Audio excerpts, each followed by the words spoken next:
era um bem para o preso. A pena visava a sua ressocialização. Canelucci chega a dizer, na sua obra, que a relação do juiz e do apenado era a mesma relação entre o médico e o enfermo, e a pena era o remédio. Canelucci dizia que na jurisdição penal sequer precisava de advogado e defesa, porque ali já tinha um promotor, essa figura notável, sempre preocupado com o interesse público, não é isso, Conde? Né? E que não precisava de defensor. Onde nós chegamos? Felizmente o Canelucci levou tanto ferro nesse debate e que teve a grandeza de reconsiderar sua tese e rever o seu conceito e admitir que no processo penal existia lide, que o Ministério Público era detentor da ação penal da acusação e que a defesa do réu quem fazia era o advogado. E que a pena, por melhor que fosse, nesse hotel aí que dizem que agora a iniciativa privada vai por módicos R$5.000 garantir para os nossos apenados, por melhor que fosse, era sempre um mal.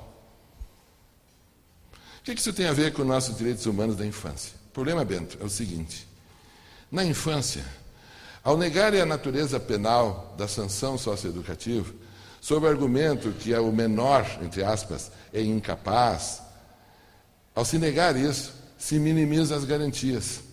Eu ontem ouvi, aqui no fórum, do bom promotor daqui de Pelotas, muito atuante, um comentário que foi fantástico, porque serviu de norte para a fala que se seguiu. Disse o promotor com toda a razão: é muito mais fácil prender um adolescente do que prender um adulto. Disse ele. E, de fato, se vocês forem ver, um júri, por exemplo. Nós vamos para os júris hoje, né, Marcelo? Nós vamos para o júri, eu te convido os alunos para ir para o júri. A gente só chega a descobrir quem é o réu quando todo mundo senta. Certo? Quando todo mundo senta, a gente sabe que... Isso eu não estou criticando. Eu estou fazendo uma observação que um aluno um dia fez para mim. Doutor, eu fui lá no júri, mas a gente só ficou sabendo quem é o réu quando todo mundo sentou. Porque qual é a regra? A regra é responder em liberdade. Agora, um adolescente é acusado de um homicídio, ele está internado na mesma hora. Está internado na mesma hora. É uma coisa quase automática. É quase assim um efeito... basta a polícia dizer, acho que foi o fulano, para o fulano dormir no caso.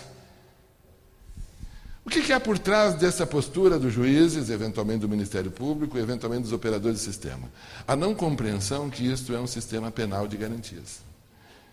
E a pretensão de achar os juízes... O Alexandre Rosa, um juiz de Joinville, muito gente fina, um tanto quanto, digamos assim,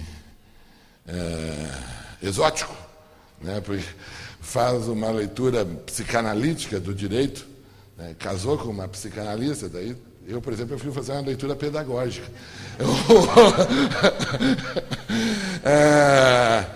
Diz que um dos grandes problemas da magistratura nacional é a síndrome do Nicholas Marshall.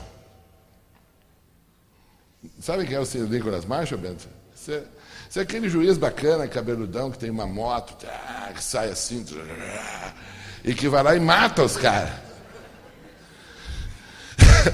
O que ele julga de tarde e absolve, ele vai lá e mata depois. A síndrome do Nicholas Marshall, a síndrome do vingador social, a síndrome de quem joga para a torcida. Eu tenho muito medo de juiz que joga para a torcida. O juiz mais famoso que jogou para a torcida, segundo a Escritura, foi Pôncio Pilatos. Pôncio Pilatos é um juiz que, segundo as Escrituras, é um cara que jogou para a torcida, porque o convencimento dele é que o cara era inocente. Mas a torcida toda dizia, e ele entrou para a história do jeito que todo mundo sabe. Então, o ser juiz exige um compromisso com a justiça. O compromisso com a justiça nos coloca num lugar que nós não podemos abrir mão dele. Ao mirar o adolescente, vê-lo como um sujeito de direitos e não mais como um incapaz. Essa mudança paradigmática modifica uma série de práticas.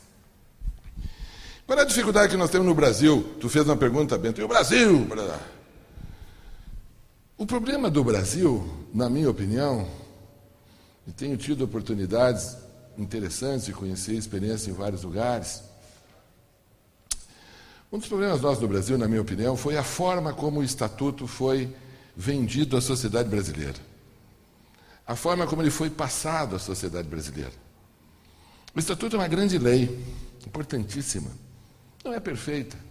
Né? O Jorge Luiz Borges tem uma frase que eu nunca soube traduzir bem direito, mas é mais ou menos assim: texto acabado ou é um conceito religioso ou é um conceito resultado do cansaço. Né? Não existe texto acabado. Né? É assim no Borges? Isso. Então, essa frase do Jorge Luiz Borges remete ao Estatuto. Eu não vejo, o Estatuto não é a verdade revelada por Deus a Moisés no Monte Sinai. Não vejo que seja assim. Mas é uma lei excelente. E para ser mexida, ela só pode ser para ser aprimorada e jamais para ser deformada. Porque ela revela um avanço. O problema que eu vejo é que ele foi passado à sociedade brasileira com um sentimento de que seria tão somente, e ele de fato o é, um instrumento de direitos. Por que se fez isso? Porque até então não havia direito nenhum. Tu retirou a criança da condição de objeto e colocou na condição de sujeito, tu passa a ter direitos. Mas em momento algum isso subtrai responsabilidades que no caso do Estatuto, no meu ponto de vista, são gravíssimas. São gravíssimas. Posso falar aqui com o nosso cônsul do Curitiba, mas me diga uma coisa, né? Com 12 anos, um menino pode ser preso no Brasil e colocado na fase.